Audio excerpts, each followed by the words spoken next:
Hi, Africa. I thank you for joining me on SciTech. And I am Ignatius. I know it's right here on Africa News. Let's head to Southern Africa, where a conversation about science has been ignited.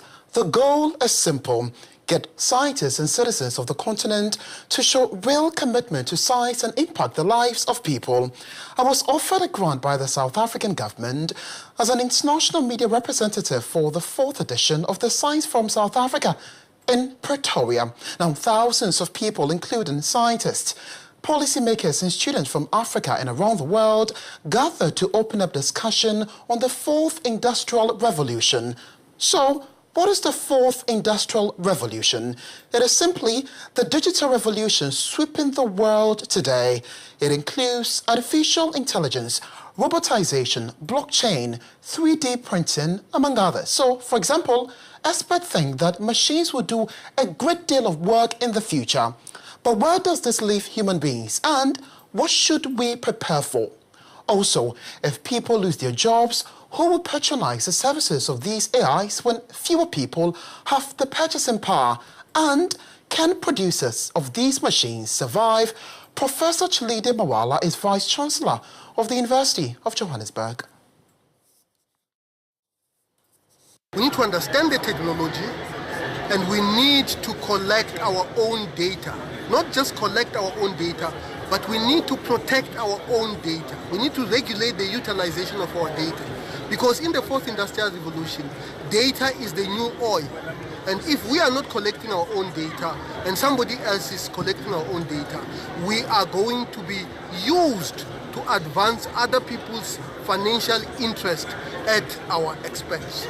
Professor Mawala also told me that the African Union has a crucial coordinating role to play.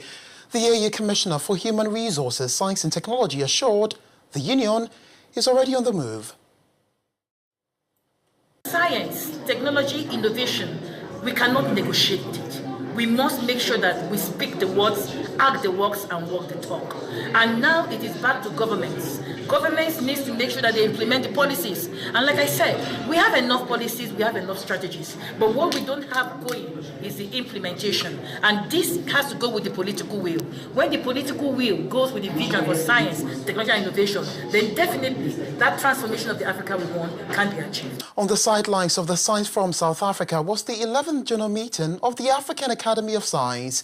Among others, members expressed deep concern about the free movement of African scientists across regions to facilitate collaborative research. I caught up with President of the Academy to know what is being done to fix this. But we remain as an academy concerned about the difficulty with which scientists have moving from one country to the other and moving from one region to the other region. And we put it on the agenda. We're going to discuss that, and we are going to make sure that we get it across to the hierarchy that be for Africans to be able to do collaborative research across regions. We will need to have easy mobility of scientists, of postgraduate students. Otherwise, we cannot achieve the total objective. Meanwhile, in some rural parts of South Africa, a group of young reporters are shaping the mentalities of locals about science and its related fields. Now, they're using their own local dialects to draw listeners, including children, into the positive impact science can have on society. We report science stories in our mother tongue. I do it in isiXhosa and she does it in Ndebele and Sepedi. And so it is very important for us to make sure that we reach to our listeners in the mother tongue that they understand, and it has a great impact. And the impact that it has brought, it has eradicated the stereotype around learners and the community as a whole on how science is difficult, but now they look at it as something that is doable, something that is very relevant to their lives, and something that is they can use in their day-to-day life, which is true.